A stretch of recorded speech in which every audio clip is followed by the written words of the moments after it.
sa punto ma'am ng dapat wala kasing kidnapping na nangyayari eh. Hmm. Di po ba? I mean, yung prevention. Ano po ang inyong masasabi doon, attorney? Sir, sinisikap naman po ng pamahalaan. Kahit sino pong gobyerno, kahit anong bansa, ayaw naman po ng itong klaseng krimen.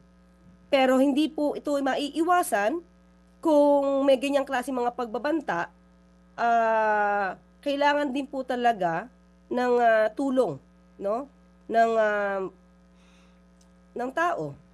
Tulong mula sa tao na para mabilis din maka-aksyon ang mga law enforcement agencies. Pero sabi nga natin, ito mga suggestion po na nagbumula sa mga concerned citizens natin, ikinukonsidera po talaga to dahil hindi po magandang mag-reflect sa gobyerno ang mga ganitong klaseng krimen, yung mga nangyayaring sitwasyon na ganito.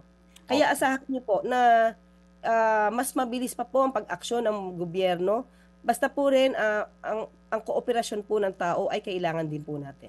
Opo. Doon po sa punto ng request po ng mga negosyante, no, na yung attorney, hindi ko po alam kung pwede po ito sa ating pong batas. Ang sabi nga nila, dapat may special court dito sa mga kidnapping cases para masiguro lang na mabilis yung pagpaparusa dito sa mga may gawa nitong kidnapping na ito. Mhm. Sir, ang alam ko, pag heinous crime, meron na pong court na for that eh. Mhm. Way back, meron po kasi akong kaso ng kidnapping. Ah, at that time, sa Manila po yun, parang 8 months lang namin na take up. Mhm.